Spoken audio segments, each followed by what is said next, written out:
Hello everyone, my name is Jennifer and welcome to Best Kept Plans. Today's video is going to be a plan with me for the week of May 1st through the 7th, 2023 using my B5 Archer and Olive notebook.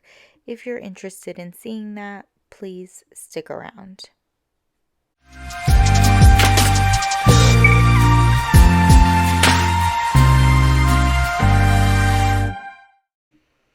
Here we are in my B5 Archer and Olive notebook.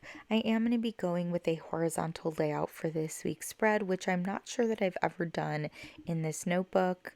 I will be using this stencil from the Crafter's Workshop, as well as this number stamp set from HeidiSwapp and this Days of the Week stamp set from Everyday Explorers Co.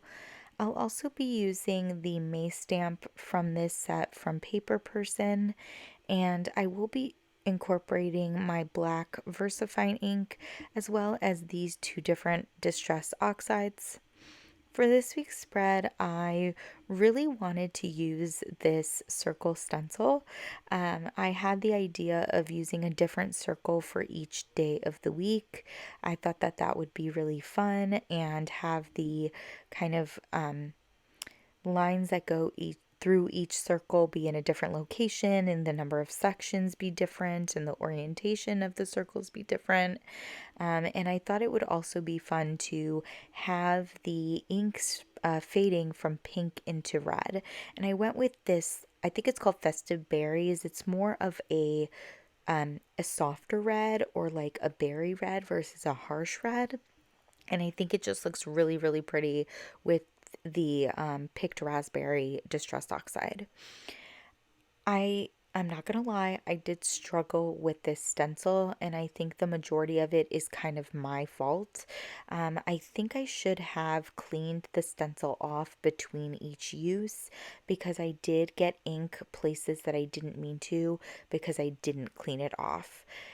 The reason I didn't is because I was trying not to use the same circle twice, but that ended up making some of this a little bit messy. The other thing that I struggled with is that I kept getting ink underneath the lines that are separating the different sections of each circle, so it does make it look a little bit messy and a little less crisp.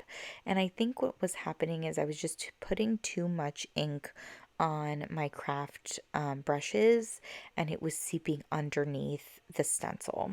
So when I did the right hand page of this spread, I did try to use less ink, and I feel like we have less seeping. So moving forward, I just need to keep that in mind.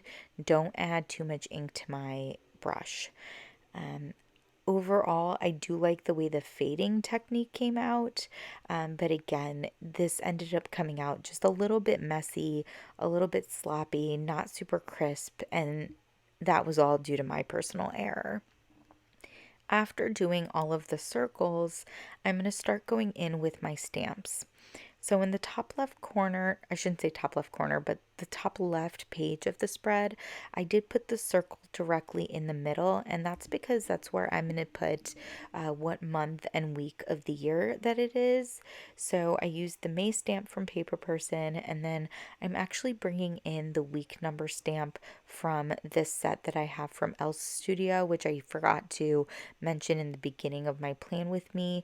I'm putting that down right underneath the May stamp, and then I'm taking the 18 from the set that I'm using from HeidiSwapp, and I'm just putting that right down next to the month and the week number stamp.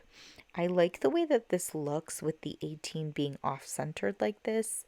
It's not a ton of deco or anything, but I do like the way that it came out.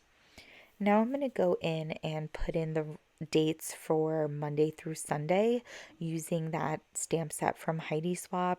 And what I decided to do was to put the numbers at the top half of each circle stencil, but and actually like a little bit above. They're about a half a box width above where the stencil ends. And that was my way of trying to make the location of each stamp for each day of the week be the same across the board. Not sure that it comes across that way since each stamp is in a different font, but I did want to have some like uniformity. You're gonna see here that before I'm putting down these stamps, I'm actually kind of rubbing them on my hand, and that's because it's the first time I'm using the 1 through 7 stamps in this stamp set. And I believe Wendy, who watches my videos, is the one that told me that if it's the first time you're using a stamp, you should rub it on something. It'll allow the ink to stick to the stamp a little bit better. Now that I've done the numbers, I'm going to go in with my days of the week stamps. I decided to go with this like script font. I haven't used these particular days of the week stamps in a long time, and I just love them. I think they're so pretty. I did try to center the days of the week stamps in the circle. So like with Thursday, it's a long work, so it's going to fall out of the circle stamp. But I tried to make that centered in how much of the script word is not in the stenciled area towards the left and towards the right. And then with Wednesday here, we're going to be done with the stamping for this spread.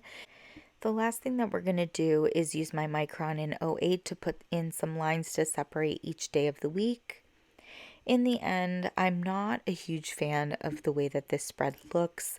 I think that I'm very unused to the horizontal layout, and visually, I just don't really love it. I'm hoping that this spread still functions for me this week, but I don't see myself using the horizontal layout a lot moving forward. I am really happy that I use stencils and stamps and will continue to do so. I hope that you all enjoyed this plan with me, and as always, everyone, please be safe. Bye bye.